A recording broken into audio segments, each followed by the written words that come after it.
what we think of as normal and what we planned for as normal and the infrastructure that we built to deal with normal isn't normal anymore. Normal is gone. New water restrictions have been imposed in Cape Town, South Africa. In India, rising temperatures threaten to make a severe water crisis there even worse.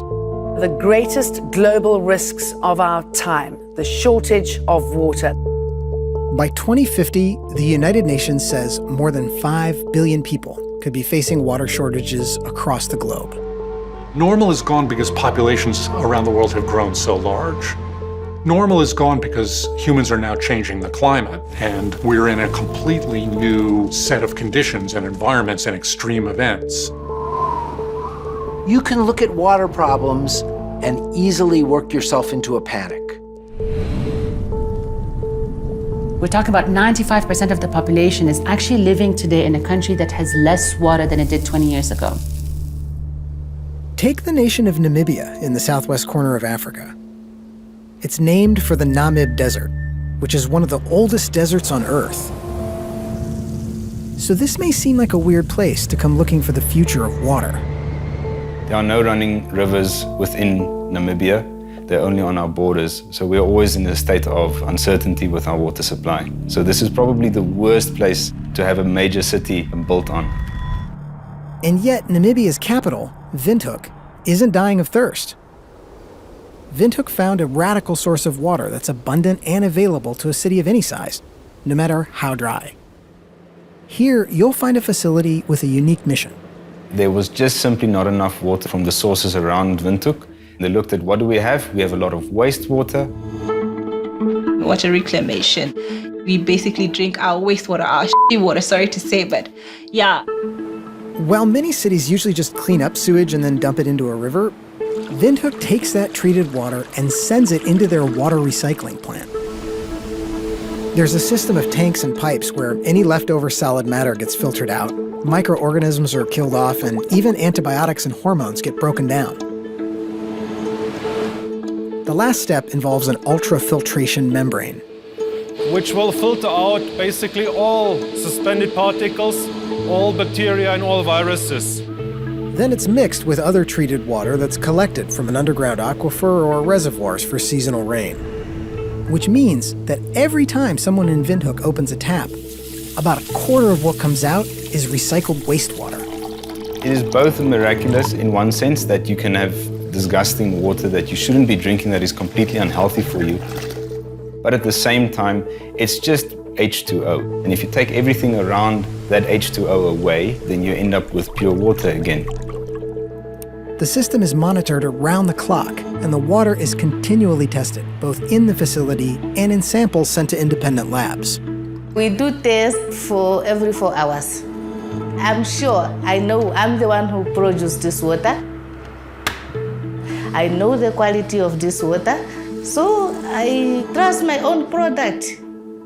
We cannot afford to lose the trust of the people drinking the water, and that is not people far away. That starts with my family, with my friends. So we can't afford to even slip up once, because if we messed up once, we're out of the business. I say cheers.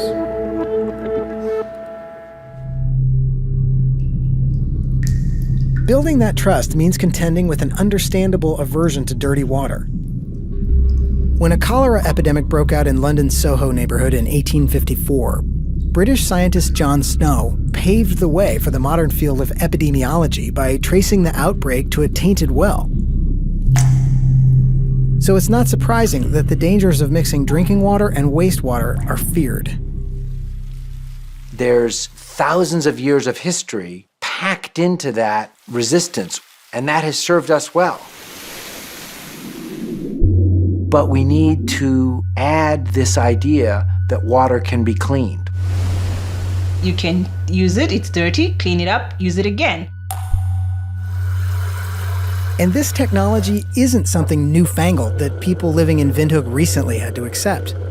Namibians have been drinking recycled water for the past half-century. Windhoek took this giant leap forward because in the 1950s, they nearly ran out of water and had to ration it. Those people, have they grown horns or are they funny looking, you know? Are they still normal? There are no health outbreaks, no epidemics or something that happened as a result of our reuse directly. There's nothing. In the end, it came down to the point, it's this or nothing. So it was a matter of survival. Since the plant was first opened, Windhoek has faced more droughts, and that's led to more demand that even more water be recycled. It's always been that sort of saving grace. So once the community actually accepted it, they now rely on that to bring them through tough periods. Since Windhoek's adopted this technology, a handful of other cities have embraced drinking their recycled wastewater. But in other places, this technology has been met with resistance. Toilet water is toilet water. Dam water, I don't think, has been toilet water ever. It's toilet water. Do I look like a dog or something? I'm not drinking no toilet water. But while Windhoek might seem extreme in how it handles its wastewater, it's likely that many people are already drinking some wastewater. Everybody lives downstream of somebody. There is a wastewater pipe put into the Mississippi River every 8 miles from Minneapolis to New Orleans. So everybody downstream of Minneapolis is pulling water out that 10 or 20 or 40 other cities have used. So that idea of pure water, everyone likes to think that they're drinking pure water, but it's just because you simply don't know what you are drinking. As water gets scarcer, Windhoek is looking at the more expensive and energy-intensive option of pumping desalinated water from the coast to the inland city. But the city is also emphasizing something else: conservation. In her home, Mayday Thomas closed off all the taps except for the shower head. Instead of letting water run freely from the taps while they cook or clean, they fill a 20-liter bucket and take water from there. When you open a tap, it doesn't tell you that you've opened 2 liters or 5 liters or 20 liters. We've experienced droughts, say 2013 and then now 2016. Who says there's not going to be another drought the next 2 years or next 3 years? And watching how much water you use becomes even more critical when you go to the shanty towns on the outskirts of Windhoek that rely on communal taps. And in some of the newer settlements, they're still waiting for those taps to be built. The same day that those people fill up the tank is the same day the water runs out. Shali Eminent DeMario says his section of the neighborhood relies on a tank that's only filled sporadically. You have to save water each and every time. You have to make sure that there is water for tomorrow. Even in Windhoek, it's the more affluent neighborhoods that use up a higher percentage of water. Sometimes on things like sun-exposed pools and lush gardens. If you've never experienced water scarcity or water shortage, obviously you won't think about the water because your system is like that. You open the tap and it's there. It's not just water from the tap. That's not the source of water. The developed world has lived through what I think of as about a century of the golden age of water. People never thought about it. It was unthinkingly clean and safe, it was unlimited, and it was essentially free. The problem is that that whole system is invisible, and we aren't living in the golden age of water anymore. As more places across the globe start to feel the pressure of dwindling access to fresh water, what Windhoek can teach us is that dealing with this problem takes innovative technology. But just as importantly, it'll take thinking about water way before we turn on a tap, and long after it goes down the drain. In the end, our global water problems, as severe and real as they are, aren't going to be solved at the global level. They're going to be solved at the individual level by decisions we make about the appliances we buy and the kinds of gardens we plant. It's going to be solved at the community level by decisions about how we manage our stormwater and our local streams and our local rivers.